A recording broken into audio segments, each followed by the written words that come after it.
Hello बच्चों, कैसे हो? आई होप आपकी और आपके फैमिली की सबकी बेटा हेल्थ अच्छी है। और बेटा मैं भगवान से बेटा दुआ करूंगा कि वो हमेशा आपको और आपके फैमिली को हमेशा अच्छा रखे, उनकी हेल्थ बेटा हमेशा मेंटेन रखे। बच्चों, आज का जो वीडियो में लेके आया हूं बहुत ही सेंसिटिव पॉइंट पे डिस्कशन करने वाले, और साथ में बेटा मैं बात करूंगा कुछ फैक्ट ओनली, बेटा मैं लॉजिक की बात करूंगा। यहां बच्चों ने हम कोई बेटा वेग बेटा डिस्कशन नहीं करेंगे, इसलिए प्लीज आपसे गुजारिश है इस वीडियो को प्लीज प्लीज आप एंड तक वीडियो को बच्चों देखिए और उसके बाद ही अपना ओपिनियन बेटा फॉर्म कीजिए and you can share your opinion. बेटा जी, हर एक को बेटा अपना ओपिनियन देने के बच्चा यहां पे राइट है, बट प्लीज पहले कुछ फैक्ट को बेटा समझ के लीजिए, देन उसके बाद आप डिसाइड कीजिए। और पहले बताना चाहूंगा ये जो बेटा वीडियो मैंने बनाया इस वीडियो में देखिए बच्चों, मैं ICSI CS का इंस्टीट्यूट या CMA का इंस्टीट्यूट उनके लिए बेटा यहां पे उनसे बेटा कोई रिक्वेस्ट करने के लिए या बेटा उनसे बेटा कुछ बातचीत बेटा करने के वीडियो नहीं बनाया बेटा, मैंने आज का वीडियो बनाया मेरे बच्चों से बात करने के लिए बनाया। तो this video is not for institute but this video is for my students. क्यों बच्चों, देखना यहां पे जितने बच्चे इंस्पायर चैनल पे जुड़े हैं, जो इंस्पायर से live, virtual, pen drive, YouTube उनसे जुड़े, देयर आर मेनी स्टूडेंट जो बेटा फैकल्टी पे फेथ रखते बेटा, और उन सबके लिए बेटा जो टीचर जो फैकल्टी बोलते बेटा कहने के बच्चे उसको फॉलो बेटा करते हैं, राइट ना। तो बच्चों कहने के तो बच्चों को सही गाइडेंस देना, सही रास्ता दिखाना बेटा हमारा फर्ज है बेटा। इसीलिए बच्चों मैंने वीडियो बनाया। So this video is strictly for my students. Okay, तो प्लीज बच्चों देखो यहां पे ओपिनियन फॉर्म करने से पहले ये वीडियो एंड तक जरूर देखना बेटा जी। अब देखिए, आप सबको पता है अभी ये जून का बेटा महीना चल रहा है, अगले महीने में जुलाई के महीने में CS और CMA के एग्जाम कंडक्ट होने वाले। CA के लिए बेटा अभी टाइम है, CA के एग्जाम अगस्त में, बट अभी कुछ ही दिनों के बाद CS और CMA की एग्जाम शुरू होने वाली है। और अभी मैं देख रहा था इंस्टाग्राम पे, ट्विटर पे, यूट्यूब पे बेटा बहुत जगह पे अलग डिस्कशन चालू है बेटा, राइट ना। तो उसके थोड़ा सा बच्चे कंफ्यूज भी है, थोड़ा सा बच्चों में अपने फैक्ट रखने जा रहा हूं उसके लिए। बेटा जी, सबसे पहले हम डिस्कस करते हैं कि यहां पे जो मैं नॉर्मल में ट्रेंड देखा उसके हिसाब से मैं देखा कि यार अभी फिलहाल दो टाइप के स्टूडेंट चल रहे हैं। मैं बच्चों को कैटेगराइज करना चाहूंगा दो पार्ट में। देयर टू टाइप्स स्टूडेंट, अभी जो मेरे वीडियो बच्चों देख रहे हैं उसमें दो टाइप के बच्चे होंगे। कुछ बच्चे ऐसे होंगे टाइप 1 कैटेगरी 1 में ऐसे बच्चे होंगे कि जिनकी अभी पढ़ाई अच्छे से हो चुके हैं, जिनकी पढ़ाई एकदम अच्छे से हो चुके हैं, जो फुल एकदम एग्जाम के तैयार थे। वो बच्चे जून के एग्जाम के लिए तैयार थे, तो जुलाई तो किस खेत की मूले बोलेंगे सर हम जून के लिए तैयार थे, हम पिछले साल भर से हम लोग पढ़ाई कर रहे थे सर जी, अब जुलाई के टाइम पे तो सर अभी हमारा और एक बार रिवीजन हो गया सर, इतना रिवीजन हो गया सर, हमें पूरा कॉन्फिडेंस है, हमने सारा रिवीजन किया, सारे क्वेश्चन हमने सॉल्व किए सर, राइटिंग प्रैक्टिस हमने किया, सब पास पेपर भी हमने सॉल्व किए, सब बहुत अच्छे से पढ़ाई के। We are very much confident of giving the examination and we are confident of passing the examination. बस हम लोग एग्जाम के डेट का वेट कर रहे हैं, सब पेपर लिखना है और पास होना है, और सर हमें और हमारे घर वालों को प्राउड फील करवाना है। तो ये ऐसा कैटेगरी जो किसी भी हालत में एग्जाम देना चाहता है। ओके, ये बच्चे एग्जाम देना चाहते हैं। और सेकंड बच्चों कैटेगरी में देखिए ऐसे बच्चे हैं, कुछ बच्चों की पढ़ाई नहीं हुई, कुछ की पढ़ाई कम हुए। कम मतलब सर हमारे बुक्स है लाइब्रेरी में, सर हमारे पास बुक्स अवेलेबल नहीं है, सर घर में पढ़ाई का माहौल नहीं बन रहा है सर जी घर में मतलब था क्या कि यहां पे हमारे पास रहने की जगह छोटी है सर, इतने कम जगह पे सर रहेंगे कैसे, सब पढ़ाई कैसे करेंगे सर, घर में दिन भर सब घर में रहते सर, टीवी चलता रहता है सर, ज्वाइंट फैमिली है सर, यहाँ पे बहुत सारा सर डिस्टर्बेंस होता रहता है सर, अभी तक हम लोग पढ़ाई के सर लाइब्रेरी पे, स्टडी रूम पे डिपेंडेंट थे, बट सर अभी हमारे घर में पढ़ाई नहीं हो रही। कुछ बच्चों के बुक्स नहीं, इसलिए बच्चों पढ़ाई नहीं हो रहे। ओके, और कुछ बच्चों ने भी पढ़ाई करना छोड़ दिया है, जिन्हें बेटा पूरे होप छोड़ दे बेटा। ये सेकंड टाइप के लोग हैं जो एग्जाम देना नहीं चाहते हैं। ओके, तो कैटेगरी 1 में जो बच्चे ऐसे तो कुछ भी हो जाए एग्जाम देना चाहते, चाहे कुछ भी हो जाए। और कैटेगरी 2 के में ऐसे बच्चे एग्जाम देना नहीं चाहते, और कैटेगरी 2 में कुछ ऐसे भी बच्चे जिनकी पढ़ाई हो चुकी है, प्रॉपर एनवायरमेंट है, सब कुछ हो चुका है, बट थोड़ा सा हेल्थ का इश्यू है और थोड़ा सा बच्चे डर रहे, कोविड-19 का डर है, और उस डर की वजह से बिकॉज ऑफ योर फैमिली बच्चे एग्जाम देना नहीं चाहते। एक तो पढ़ाई नहीं हुए, ये बच्चे रीजन हो सकता है, या फिर थोड़ा सा जो कोरोना का जो डर है बेटा उस वजह से एग्जाम देना नहीं चाहते। तो दो बच्चे, एक एग्जाम देना चाहते, एक एग्जाम देना नहीं चाहते, रीजन जो भी रहेगा। इन दोनों टाइप के बच्चों के लिए बेटा कुछ मैं फैक्ट बताने जा रहा हूं। बच्चों पहले बता रहा हूं, फ्यू डेज बैक मेरा बच्चों का ओपिनियन था बेटा, और अभी बच्चों कैसे बच्चों देखते हैं बेटा, अब यहां पे जो वीडियो बनाए मैं टोटली बेटा आपके फेवर में, आपके बेटा भलाई के वीडियो मैंने बनाया। ओके, प्लीज ध्यान सुनना बेटा। और वीडियो के बेटा एंड में मैं कुछ कंक्लूजन आपको बताऊंगा। ओके, उसके ऊपर आप प्लीज सोचिए मेरे रिक्वेस्ट से बेटा। तो ये जो बेटा वीडियो है CSEET, CS foundation, CS executive, CS professional, CMA foundation, inter final, ये सभी बच्चों के लिए बेटा ये जरूरी वीडियो है। फैक्ट नंबर 1, पर हम 6 बेटा लॉजिक की बात करेंगे बेटा। Fact number 1, number of covid cases. बेटा जी आपको याद होगा CS और CME के एग्जाम जब फर्स्ट टाइम जब पोस्टपोन हुई थी, उस टाइम पे नंबर ऑफ केसेस 1000 में थे, बट यार आज लाखों में केसेस है। आप सोचिए बेटा, अपना इंडिया बेटा ऑलमोस्ट बच्चों कोविड-19 केसेस में दुनिया में 5th या 6th नंबर पे चल रहा है बेटा। सोचिए बहुत ही यहां पे कुछ समय बाद बेटा इंडिया बच्चों यहां पे 2nd नंबर पे आ जाएगा बेटा, या 3rd नंबर पे आ सकता है बच्चों। Cases can cross 10 lakh also. अगले कुछ बच्चों दिनों में 10 लाख के ऊपर कैसे हो जाएंगे यार, इतने कैसे बढ़ते जा रहे हैं बच्चों। सिर्फ बेटा अगर मैं बेटा महाराष्ट्र की बेटा बात करूंगा, महाराष्ट्र के number of cases they are more than number cases China. जितने चाइना के बेटा रजिस्टर केसेस है बेटा, उससे ज्यादा बच्चों केस अकेले बेटा महाराष्ट्र में।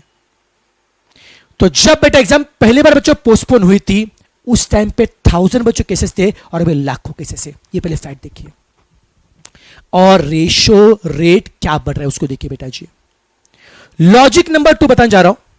सपोज मान लीजिए आपने बोला से एग्जाम होनी चाहिए, काउंसिल मेंबर ने बोला एग्जाम होनी चाहिए, सबने डिसाइड किया एग्जाम होनी चाहिए, और जिसको एग्जाम देने वो एग्जाम के लिए गया, जिसको नहीं देने एग्जाम के लिए नहीं गया, एग्जाम हो गई। जैसे सोचो अब एग्जाम हो जाती है, सोचो कि आज आपके एग्जाम है, आप एग्जाम सेंटर पे गए। Just imagine the situation at the exam centre. Okay बच्चों, एग्जाम बेटा सेंटर का बेटा कंडीशन बच्चों इमेजिन कीजिए बेटा, सेंटर पे गए, राइट बच्चों। देखिए देखिए बच्चों, एग्जाम सेंटर के लिए सबसे पहले कॉलेज को अपना सेंटर खोलना पड़ेगा। इसका मतलब बच्चों कॉलेज अवेलेबल होना चाहिए। कॉलेज का बेटा सेंटर बेटा खोलने के लिए सबसे कॉलेज का पियून, कॉलेज के स्टाफ जो भी रहेंगे वो आने चाहिए बेटा। वो सब लोग अवेलेबल होने चाहिए कि वहां पे हॉल ओपन करने के लिए। हॉल ओपन हो गया, ओके। एक एक बच्चा गेट से एंटर कराए। चलिए बच्चों इमेजिन गेट पे 2 लोगों को लगा के रखा है, 2 लोगों को बच्चों लगा के रखा है कि यार आपका थर्मल स्कैनिंग बेटा हो रहा है। यहां पे बच्चों समझ चला था क्या, आपका जो भी टेम्परेचर बेटा चेक करो, उसको लगा के रखा है। 2 लोग पता क्या थर्मोमीटर लेके बैठे चेक करके छोड़ रहे बेटा। बच्चों अगर पूना, दिल्ली या फिर बच्चों देखो बॉम्बे जैसे बड़े सिटी की बात करो बच्चों, एक सेंटर पे ऑलमोस्ट 400-500 बच्चे एग्जाम देते। जिन बच्चों ने पहले एग्जाम दिया, आप इमेजिन करो, आपको पता बेटा जब एग्जाम सेंटर घुसते हो, अगर आप एग्जाम सेंटर के लिए अगर 1 घंटा पहले बेटा पहुंच जाते हो, अगर 500 बच्चों का थर्मल स्कैनिंग करके उनको अगर अंदर छोड़ना है, टाइम कितना लगेगा बेटा। और अगर अज्यूम करो बेटा जी यहां पे हर एक का स्कैनिंग करके उनको छोड़ना पड़ा, और इस चक्कर में कम से कम 2 से 3 घंटा आपको लाइन में रुकना पड़ा बेटा जी। धूप रहेगी बेटा, कभी बारिश रहेगी बेटा, सोचा जाता है बारिश होगी बेटा, धूप होगी, ऐसे टाइम पे स्कैनिंग करते आप जा रहे हो बेटा। मुझे बताओ अगर कोई बच्चा भीग गया, उससे बीमार हो गया, कोई बच्चे को धूप की वजह से चक्कर आ गई, ओके, किसी बच्चों को पढ़ना हो तो लास्ट मोमेंट पे, लेकिन पढ़ नहीं पा रहा है, और वहां बच्चों ने, और सपोज करो स्कैनिंग बेटा करने में थोड़ा भी टाइम अगर चला गया बेटा, अगर आपका पेपर का टाइमिंग जो भी उसे 15 मिनट लेट भी हो गए तो पढ़ाई पे क्या होगा, ये पहले सोचिए। सपोज आज सेंटर पे चले भी गए, सब कुछ टाइम पे चेकिंग हो गया, सेंटर पे चले गए, वहां पे बैठे हो, पेपर स्टार्ट हो गया बेटा। अब सोचिए जो सुपरवाइजर एग्जाम लेने वाला है उसके लिए कितना बड़ा रिस्क है बच्चों, क्योंकि उसको एक हॉल में 40-50 बच्चे हैंडल करने, हर 40-50 बच्चों को वो पेपर सबमिट करेगा। सारे बच्चे बता क्या वहां पे अपने हाथ से पेपर लिखेंगे। यू डोंट नो कौन से बच्चों को क्या सिम्टम है, किसको क्या इंफेक्शन आपको पता नहीं है, और वही बेटा चीज आपका सुपर बेटा कैरी कर रहा है, उसके हाथ में पेपर आएंगे। आपको क्या लगता है ऐसे कितने सुपरवाइजर होंगे जो रिस्क लेके आने को तैयार होंगे? एंड डोंट यू थिंक बच्चों, पहले एक हॉल में अगर 50-60 बच्चे अगर बैठते थे, अगर हमने सोशल डिस्टेंसिंग फॉलो भी किया, तो मान लो यार एक हॉल में 60 के बदले हमने 20 बच्चे बिठा दे, तो समझ चलो जितने हॉल अभी तक लगते थे उसके 3 गुना बेटा हॉल लगेंगे। सोचो 3 गुना हॉल के लिए उतना सीटिंग कैपेसिटी, उतना ऑक्यूपेंसी है क्या? और जितने नंबर ऑफ हॉल बढ़ेंगे उतने सेंटर बेटा बढ़ेंगे, और उसके नंबर ऑफ सुपर बढ़ेंगे। तो क्या इतना सारा मैनेज करना पॉसिबल है क्या? और सब अज्यूम करो किसी भी थ्रू सुपरवाइजर अगर यहां पे पेपर बेटा पास ऑन करेंगे, कुछ भी बेटा हो जाता है, कि यहां पे क्या मतलब मुझे होता, क्या कोई अश्योरेंस दे सकता है क्या इन्फेक्शन पास नहीं होगा? क्या गारंटी है क्या? और मान लो अगर सेंटर पे एक भी बच्चे को अगर इन्फेक्शन हो गया, क्या पता चला गया यार किसको इन्फेक्शन नहीं है? बच्चों इसके सिम्टम जल्दी समझना। पता चला आपने फर्स्ट पेपर देना शुरू किया, आपके पीछे एक बच्चा बैठा है एकदम नॉर्मल है, सेकंड पेपर दे एकदम नॉर्मल है, जब फोर्थ पेपर आपका हो जाएगा, अज्यूम कर सिर्फ आप ग्रुप 1 दे रहे हो, लास्ट पेपर के टाइम पे पता चलता है कि आपने आगे पीछे जो बच्चा बैठा था उसमें से कोई बच्चा गायब है, और आपने उसको फोन करके पूछा, बोलता भाई मेरी तबीयत बहुत खराब है, मुझे बुखार हो गया है, मैंने अभी अभी टेस्ट करके आया और मेरा टेस्ट आ गया पॉजिटिव आ गया है। तो क्या करेंगे? आपको पता था उस टाइम पे उसकी कंडीशन क्या है? चेक करते बैठोगे आप लोग? नो, आप बेटा पता नहीं चलेगा आपको। बात समझिए बच्चों। देखिए तो उसके समझो, अगर अज्यूम करो आप पेपर जब खत्म हो जाएगा, जब 400-500 बच्चे जब एक साथ बाहर आएंगे, जब बच्चे एक साथ बाहर आएंगे, डू यू थिंक या भाई सोशल डिस्टेंसिंग पॉसिबल है? फिर मुझे बच्चों जब 400-500 बच्चे जब एक साथ बेटा जब पानी का जो यूज करेंगे, जब वॉशरूम बेटा यूज करेंगे, डोंट यू थिंक यहां पे इतना बड़ा हाइजीनिक रहेगा बेटा, और इतना वहां पे रिस्क नहीं रहेगा? आपको लगता है क्या? Just imagine the situation exam centre में कंडीशन क्या बच्चे इमेजिन कीजिए, फिर सोचिए बेटा। थर्ड बच्चों लॉजिक बेटा सामने रख रहा बच्चों, डिस्टेंस। बेटा जी अगर मैं सिर्फ बेटा पुणे की बेटा बात करूंगा, तो पुणे में ऑलमोस्ट 50% बच्चे ऐसे एग्जाम देने के आते हैं जो पुणे के बाहर के, क्योंकि बच्चों पुणे का नजदीक बेटा बात करूंगा बच्चों, बारामती। ओके बेटा, उसके बच्चा वाला देखिए बच्चों, यहाँ पे और बेटा बहुत सारे बेटा सिटीज है बेटा, लोनावाला बोलिए, ऐसे बहुत सारे बेटा छोटे बेटा गांव सिटी पुणे के नजदीक है जहां सेंटर अवेलेबल नहीं है। वहां के सारे जगह के बच्चे पुणे में एग्जाम देने के लिए बेटा, same might be at your centre बेटा। आपके यहां से भी मुझे 2 दिन पहले एक बच्चे का मुझे कॉल आया था, बोले सर हमारे यहाँ पे एमपी में सेंटर अवेलेबल नहीं, एमपी में मेरे यहाँ पे सेंटर अवेलेबल नहीं है सर, हमें 2 घंटा ट्रैवल करके समय इंदौर जाना पड़ेगा। सर इंदौर में हम कहां पर रहेंगे? अगर किसी बच्चे के गांव में सेंटर अवेलेबल नहीं, उसे दूसरे सिटी में जाना पड़ेगा। आप दूसरे सिटी में आपको लगता है क्या आप हर रोज बेटा अप डाउन करेंगे? 2 घंटा ट्रैवलिंग करेंगे, ट्रैवलिंग से वापस आएंगे, और अगेन सेंटर पे जाने के बाद में 2 घंटा थर्मल स्कैनिंग के लाइन पे रुकेंगे। अरे 2 घंटा ट्रैवलिंग, 2 घंटा थर्मल स्कैनिंग, 4 घंटा अगर ये करेंगे तो पढ़ाई कब करोगे? और आपका मेंटल बेट हालत आपका क्या रहेगा? सोचिए बेटा जी। और इतना डिस्टेंस ट्रैवल करने के बाद भी is it safe to give examination? लगता है आप लोगों को आप दे पाएंगे इस एग्जामिनेशन? कि क्या हर बच्चे के हर सिटी में एग्जाम सेंटर अवेलेबल है क्या? आंसर इज नो, क्योंकि 80% सिटी में सेंटर अवेलेबल नहीं है। 80% बच्चे किसी न किसी और सिटी से एग्जाम देते। क्या उन सभी बच्चों के लिए इतना ट्रैवलिंग करना पॉसिबल है क्या? अगर आप किसी रिलेटिव के पास रुकना चाहोगे तो कौन सा रिलेटिव मुझे तो बच्चा आपको परमिट करेंगे? आपके रिलेटिव ने परमिट किया, पर आजकल बच्चा बहुत सारे सोसाइटीज में भी नए लोगों को आना अलाउड नहीं किया। आपके रिलेटिव की बहुत इच्छा है पर उनके सोसाइटी ने परमिट नहीं किया, तो क्या करेंगे? कहां पर रहोगे? कोई गारंटी बेटा उसकी? लॉजिक नंबर 4 बच्चों, इन सबसे मुझे इतना ही पूछना आपसे, आप मुझे बताइए क्या अभी हम लोग सच में सेफ है क्या? बच्चों कुछ दिनों पहले न्यूज आया था, बॉम्बे के जो डिप्यूटी कमिश्नर बेटा उनकी बेटा कोरोना से डेथ हो गई, बहुत बुरा लगा बेटा। साउथ में बच्चों एक बेटा एमएलए थे बेटा, उनकी बच्चों कोरोना से बच्चों डेथ हो गई।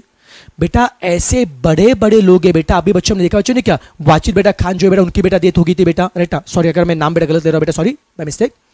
बच्चों देखिए बेटा, बहुत सारे बेटा ऐसे बड़े बड़े लोग हैं या छोटा, कोई भी छोटा आदमी है बेटा, बड़ा आदमी हो, तेरा मेनी पर्सन बेटा were suffering by the corona. बच्चों आपको ऐसा लगता है बच्चों, होता है क्या आप बहुत यंग हो इसलिए कोरोना आपको अफेक्ट नहीं करेगा, और जिनका एज ज्यादा उन्हीं को अफेक्ट करेगा? ऐसा नहीं यार बेटा, आपका एज कम या फिर ज्यादा बेटा, कुछ बेटा बच्चों इन्फेक्शन किसी को बेटा हो सकता है, बस फर्क ये अगर किसी आदमी को, जो नॉर्मल बेटा इंसान को अगर यहां पे 2 से 3 बार इन्फेक्शन हो जाता है, और बेटा अगर आपका बच्चा इम्यूनिटी बहुत स्ट्रांग है, अगर 5-6 बार भी इन्फेक्शन का अगर आपको आ गया, तो आपके पास आ गया, आपको नहीं होता, लेकिन उसके बाद कभी ना कभी तो होगा ना यार, एक बार ठीक है, 2 बार ठीक है, अगर बार बार बच्चों ऐसे बेटा कॉन्टेजियस माहौल में जाओगे तो कभी ना कभी तो कैच करेगा। कब तक बेटा आपकी बॉडी उसको रिस्पॉन्ड करेगी, कब तक आपकी बॉडी उसको आपको प्रोटेक्ट करेगी? सोचिए, आर वी सेफ? बच्चों मुझे बस इतना बताइए, इतने सारे बेटा, मुझे आता है इतने सारे बेटा जो पुलिस के लोग हैं, जो बेटा आर्मी के लोग हैं बेटा, उन सबको बच्चे कोरोना हो रहा है, मुझे बता क्या उनको इतनी इच्छा है क्या, उनको मतलब वो क्या मतलब बहुत खुशी से बाहर निकल रहे क्या? अरे वो बाहर क्यों निकल रहे आप लोगों के लिए बेटा? आप सोचा था क्या इतने सारे पुलिस, इतने गवर्नमेंट एम्प्लॉय बेटा, आर्मी के लोग बेटा, सिर्फ आपके प्रोटेक्ट, वो चाहते कि आप घर में सेफ रहे, इसके लिए बाहर निकल रहे, वो खुद की लाइफ रिस्क में डाल के, हम उन्हें कोरोना वॉरियर्स बेटा बोल रहे हैं, कोरोना बेटा वॉरियर्स बेटा बोल रहे, उनमें फूल बेटा बरसा रहे, पर फूल बरसा पहले सोचे बता क्या, आज ये लोग बेटा आपके लिए अपना लाइफ रिस्क में डाल रहे बिकॉज आप सेफ रहे। यार आज ऐसे कितने सारे पुलिस वाले हैं बेटा जो पिछले 2 महीने से अपने घर पे नहीं गए यार, अपने बच्चों से उन्हें बात नहीं किया, बच्चों से मिले भी नहीं है, और मिलते भी घर के गेट से यार पता अपने बच्चों को मिल रहे हैं। अगर ये लोग बच्चों आपके लिए, अपनी फैमिली बच्चों आपके लिए इतना सा सैक्रिफाइस करे, तो आपका फर्ज नहीं बनता आप सेफ रहे? फिर बेटा मुझे आता, जब मैं देखता था क्या, अगर यहां पे मैं देखता हूं कि इतने वाले होता है, आज किसी बेटा मतलब बता क्या पुलिस वाले की डेथ होगी, किसी बेटा आर्मी वाले की डेथ होगी, आज किसी सोशल वर्कर की बच्चों डेथ हुई, मुझे बुरा लगता है। अरे इन लोगों ने अपनी कुर्बानी क्यों दी? इसके लिए ताकि अपना जान रिस्क में डालोगे आप लोग, इसके लिए कुर्बानी दिया बेटा। आप सोचिए ना, उनकी कुर्बानी हमें जाया नहीं जाने देना बेटा। इन्होंने क्यों बेटा कुर्बानी दी है कि यार वो चाहते कि आप सेफ रहो, आपको फाइट करना बेटा जी, आपको फाइट करना है और आपको सेफ रहना बेटा जी। लॉजिक नंबर 5 बहुत जरूरी लॉजिक है बेटा, गौर कीजिए इसके ऊपर। मुझे बताइए आप लोग सीएस और सीए क्यों कर रहे बेटा? मुझे बताइए क्यों कर रहे हो? सर हमें सीएस बनना है, सीए में बनना है सर, एक अच्छा सा डिग्री मिलेगा सर, अच्छा कमाएंगे सर, हम लोग हमारे फैमिली को सर अच्छा लाइफ देना चाहते हैं सर, हम लोग हमारी लाइफ अच्छी करना चाहते हैं सर। मेरे पापा मम्मी ने सर अभी तो बहुत मुश्किलें झेली, मैं चाहता जब मैं सीएस बनूंगा, सीए में बनूंगा, मैं अच्छा सर घर बनाऊं, मैं अच्छा सर एक कार लूं सर, मैं मेरे पापा मम्मी को बहुत खुश दिखना चाहता सर। बेटा जी आप में से हर आदमी सीएस और सीए में इसके लिए कर रहा है क्योंकि आपको एक बेहतर लाइफ जीनी है, आपको आपके घर वालों को बेहतर लाइफ देनी है। बट अगर लाइफ ही नहीं होगी तो क्या करेंगे? जस्ट इमेजिन, अगर सेंटर पे बेटा अगर आपको कुछ भी हो जाता है, अगर इन्फेक्शन बेटा आपको हो जाता है, अगर आप नहीं रहते या बिकॉज ऑफ यू आपके फैमिली में से किसी को भी हो जाता है, जैसे सोचो बचा होता है कि अगर आपको कुछ होता है एंड बिकॉज ऑफ यू आपके फैमिली में से कोई भी बेटा मेंबर कुछ हो जाता है, क्या आप खुद को माफ कर पाओगे? और क्या आपके घर वालों को परमिशन दिया कि बेटा एग्जाम सेंटर पे जा और आपको कुछ हो जाता है, क्या आपके घर वाले खुद को माफ कर पाए जिंदगी भर? अरे क्यों करें बेटा जी? हमें जिंदगी जीने, लाइफ अच्छी करनी है, और लाइफ अच्छी करने के चक्कर में कल लाइफ ही खो देंगे तो बचेगा क्या बेटा? अरे जिंदा रहेंगे तो और फाइट करेंगे बेटा, बात समझिए बेटा। डिग्री तो मिलेगी, याद रखिए बच्चों, ये जान से बढ़कर नहीं है, डिग्री तो बेटा मिलेगी। जब सोचो हम लोग क्यों कर रहे बेटा? लाइफ इंपॉर्टेंट है ओके या बेटा लाइफ के 6 महीने इंपॉर्टेंट? जस्ट सोचिए बेटा जी, प्लीज थिंक ऑन इट। आप क्यों बच्चों डिग्री ले रहे हो इसको सोचिए, बहुत बड़ा पते की बात है बेटा जी, प्लीज सोचिए इसके ऊपर।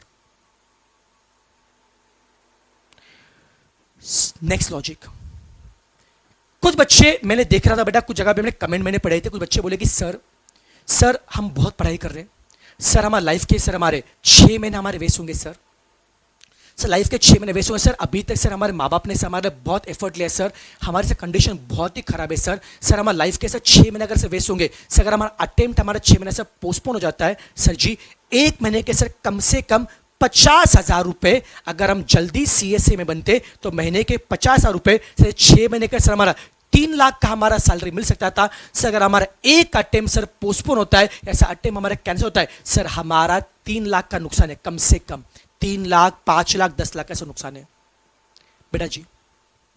जो लोग बोल रहे हैं सर 6 महीने का 3 लाख 5 लाख का नुकसान है, मैं सवाल करना चाहता हूं, अगर आपको इन्फेक्शन हो गया, आपको पता है क्या कि कोरोना के ट्रीटमेंट खर्चा कितना बेटा, पता है आप लोगों को?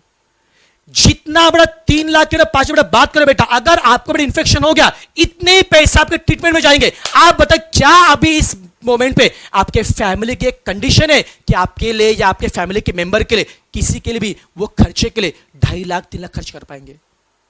जस्ट थिंक ऑन इट बच्चों। 6 महीने के करियर के 6 महीने के 3 लाख वो गए तो चलेगा, या फिर बच्चों यहां पे आपको कोरोना के एक्सपेंडिचर का 3 लाख खर्च करना है, डिसीजन इज योर्स। और पैसा तो दूर की बात है, अगर यार इसमें से किसी में आपका अपने फैमिली मेंबर का किसी का भी लाइफ बच्चों खतरे में पड़ गया ना, तो लाइफ का कोई मोल नहीं यार। फिर कितने भी 3 लाख कमाओ, 10 लाख कमाओ, 20 लाख, अरे भले आप सीएसए में बनने के बाद में अरे करोड़ों कमाओ रे, लेकिन आपके जो घर वाले अगर वही आपके साथ नहीं रहेंगे, उनको आपने खोया तो क्या रहेगा बेटा जी। बहुत फैक्ट है यार बेटा, बहुत कड़वी फैक्ट है बेटा जी, बहुत बुरा फैक्ट है बच्चों। इसको आपको एक्सेप्ट करना ही पड़ेगा। कोई बच्चे मेरे इससे अगेंस्ट रहेंगे बेटा जी, बट यार जस्ट सोचो, आप जस्ट 2 मिनट आंखें बंद करो और सोचो क्या ये जो मैं बोल रहा हूं ये सही आप गलत है बेटा जी, प्लीज सोचिए बेटा। मैं इंस्टीट्यूट को ब्लेम नहीं करूंगा, उन्हें कुछ नहीं बोलूंगा, मैं उन्हें कुछ नहीं बोलूंगा, उन्हें उनका काम करने चाहिए, बट क्या आप लोगों का कुछ काम नहीं किया? क्या आप बेटा सोच नहीं सकते? You just think about your self and think about your family बेटा जी, जस्ट सोचिए सर अब क्या करें। सिंपल मेरा कहना है, देखो अगर एग्जाम, देखो इंस्टीट्यूट को बेटा उनका भी डिसीजन लेने दीजिए, आप किसी भी टाइप का उनका फोर्स मत कीजिए कि समझना बेटा बच्चों, एग्जाम कैंसल करना इंस्टीट्यूट के हाथ में नहीं बेटा, उन्हें गवर्नमेंट की परमिशन लेनी पड़ेगी। जब बच्चों गवर्नमेंट परमिशन देगा तभी बच्चों इंस्टीट्यूट एग्जाम कैंसिल कर सकता है, तब तक कैंसिल कर नहीं सकता। और ये इतना इजी नहीं रे बेटा जी, समझिए। सर एग्जाम पोस्टपोन कर, कब तक पोस्टपोन करेंगे? समझो आपने 1 महीना एग्जाम पोस्टपोन किया, तब नहीं हो तो क्या करेंगे? तो बच्चों लेट देम टेक टाइम, उनका बच्चों उनका टाइम लेने दीजिए, उन्हें जो करना है करने दीजिए। वो बोलते एग्जाम होगा लेने दीजिए, वो बोलते एग्जाम नहीं होगा नहीं होने दीजिए बेटा, उनको उनका डिसीजन लेने दीजिए, बट आप अपना डिसीजन लीजिए। आप अपने बारे में, अपने फैमिली बारे में सोचिए, बट अपना डिसीजन बच्चों लीजिए। आप यहां पे माहौल क्या बना उसका मत सोचिए बेटा जी। एग्जाम हो या फिर ना हो फर्क नहीं पड़ता बेटा, आपको क्या करना सोचिए। अगर आपकी इच्छा है सर कुछ भी हो जाए, सर मेरा विल पावर बहुत स्ट्रांग है, मुझे एग्जाम देनी चाहिए, दीजिए, रोकूंगा नहीं। अगर एग्जाम कंडक्ट होते दीजिए, मैं रोकूंगा नहीं, मैं आपको, आपकी मर्जी, रोकूंगा नहीं, ओके। बट अगर आपको लगता है कि सर ये सारे फैक्ट सुनने के बाद में सर मुझे थोड़ा सा सर मुझे एग्जाम अभी नहीं देने का है, बट सर मैंने पढ़ाई करके रखी है, सब मैं क्या करूं? बड़ा सिंपल है। अगर बच्चों आप में से अगर किसी बच्चे ने अगर एग्जीक्यूटिव का एक ग्रुप दे रहे होंगे, कोई दिक्कत नहीं। अगर आपको बच्चों दिसंबर के बच्चों प्लान करना होगा, start preparing for next group. किसी बच्चे ने बच्चों प्रोफेशनल बेटा 2 ग्रुप किया होगा, start preparing for 3rd group और 2nd ग्रुप। किसी ने 1 ग्रुप किया होगा, रिमेनिंग बच्चों ग्रुप कीजिए। जो बच्चे सिर्फ बेटा अभी तक बच्चों जिन्होंने स्टार्टिंग से 2 ग्रुप कर रहे थे, जो स्टार्टिंग से 3 ग्रुप कर रहे थे, कोई दिक्कत नहीं बेटा जी। शायद एक काम करो, 10 दिन का 15 का ब्रेक लो यार, अपने फैमिली के साथ टाइम स्पेंड करो, उनसे बातें करो बेटा, उनसे बेटा बातें कीजिए प्लीज बेटा, उनसे बच्चों बातें कीजिए, ओके बेटा, उनसे बातें करो बेटा और अच्छा टाइम स्पेंड करो। एक थोड़ा बच्चों फ्रेश बेटा हो जाए, थोड़ा सा बच्चों फ्रेश हो जाओ, और फ्रेश होने के बाद में अगेन बेटा स्टार्ट कीजिए। और जस्ट सोचो कि आपका फर्स्ट अटेम्प्ट दिसंबर, ये बच्चों एवरीथिंग माइंडसेट डिपेंड। मुझे पता है मुश्किल है सर, बार बार अटेम्प्ट सर पोस्टपोन होता है सर, ऐसा माइंडसेट कैसे बनेगा सर? एक बार बहुत मुश्किल से पढ़ाई किए सर, अगेन 5 महीना पढ़ना मुश्किल है बेटा, मुझे पता है, पर याद रखिए लाइफ के 5 महीना इंपॉर्टेंट है या लाइफ इंपॉर्टेंट? सोचिए बेटा जी, कल लाइफ ही नहीं बचेगी तो क्या करेंगे इस 5 महीने का बेटा? Just think about your career, think about your family, think about your life, और उसके बाद बच्चों सोचिए। आप ध्यान रखिए बेटा, अगले 5 महीने अच्छे जाएंगे बेटा। और सोचना बेटा, अगर आपकी पढ़ाई हो भी चुकी है, अगर आपकी पढ़ाई हो भी चुकी है, अगर क्या बुरा है ना, 5 महीना और अच्छे से पढ़ो बच्चों, 5 महीने बेटा और अच्छे से बेटा पढ़िए, और उसके जरिए बेटा आप सोचो कि आप रैंक में आ सकते हो बेटा, क्यों नहीं, ट्राई फॉर रैंक। कोई बच्चा रैंक 10 के लिए तैयार था, अरे रैंक 1 का ट्राई करना, किसने मना किया बेटा आपको? अरे आज की घड़ी में आधे से ज्यादा बच्चे नहीं पढ़ रहे, लेकिन आप पढ़ रहे हो, अच्छी बात है। अगर आपने पढ़ाई की ना, आपको रैंक का बेटा मौका है, आप करो ना बेटा, please you can do it. But safety is very very important. तो बच्चों लास्ट में कंक्लूड करना चाहूंगा, एग्जाम हो या फिर ना हो ये अपने हाथ में नहीं है। प्लीज डोंट फोर्स और डोंट प्रेशराइज इंस्टीट्यूट। मेरी रिक्वेस्ट है बेटा, बच्चों वो सही टाइम पे सही डिसीजन लेंगे। हर बार बच्चों डिसीजन वही लेंगे नहीं, आप भी डिसीजन बच्चों ले सकते हो। आप अपना सोचो बेटा, पहले यू टेक योर डिसीजन, आप सोचो आपको क्या करना है, और खत्म हो गया। फिर आगे जो भी अनाउंसमेंट होगा हमें फर्क नहीं पड़ता है, हम हमारा डिसीजन लेके रखेंगे, खत्म, कोई दिक्कत नहीं बेटा जी। और याद रखिए बेटा, कोई बेटा इंस्टीट्यूट इतना अनफेयर नहीं होता है कि कभी आपका नुकसान करेगा बेटा, वो हमेशा आपके फेवर में ही डिसीजन लेंगे। बस ये होता बेटा, तो टाइम लगेगा, 1 दिन 2 दिन 7 दिन 8 दिन टाइम लगेगा। लेकिन अगर बेटा आपका माइंडसेट हो गया, आपने सोच लिया कि समझो दिसंबर में मुझे एग्जाम देनी है, तो यार क्या फर्क पड़ता है ना, अनाउंसमेंट कभी भी हो तो अपना फर्क पड़ने वाला है क्या? और आपने सोचा है कि मुझे जुलाई में एग्जाम देनी चाहिए, अनाउंसमेंट कभी भी होने दो, एग्जाम होगी, हम एग्जाम देंगे। नहीं होता है एग्जाम, सब कुछ नहीं होगी बेटा जी। अगर नहीं होता है तो सबको दिसंबर देना ही पड़ेगा, कोई ऑप्शन नहीं बेटा जी। तो प्लीज बच्चों अपना बच्चों माइंड से फर्म कीजिए बेटा जी, और कंफ्यूज मत होइए, प्लीज प्लीज अच्छे से पढ़ाई करते रहिए। बस इतना रिक्वेस्ट है बेटा जी, पढ़ाई रुकने मत देना। अपना करियर, अपनी डिग्री, अपना लाइफ, इन सबसे बहुत ज्यादा बढ़ के बेटा जी। तो प्लीज हैव अ कॉन्फिडेंस बच्चों, खुद पे बच्चों भरोसा रखे बेटा, बच्चों इंस्टीट्यूट पे बेटा फेथ रखे, अपना जो टीचर बेटा फेथ रखे। और किसी भी बच्चों को बेटा और कुछ भी बेटा क्वेरी होगा, आप बिंदास बेटा कमेंट कीजिए। और बेटा मैं चाहूंगा बेटा इस वीडियो के बाद बेटा आप मुझे बताएंगे आपको ओपिनियन क्या था बेटा, जरूर मुझे बताइए, ओके। और अगर बच्चों जो कोई बच्चा होगा जिसके बच्चों फीलिंग बेटा अगर मैं हर्ट के होंगे, रियली सॉरी बेटा जी, ओके। बस बेटा मैंने ये मेरे पर्सनल बच्चों ओपिनियन दिए, okay. For me safety is first and बाकी बातें बेटा बाद में, ओके। और मैं बेटा जी अपने बच्चों को भी बेटा वही राय देना चाहूंगा, please first think about your safety and nothing else, okay. Thank you so much बेटा, okay, thank you so much.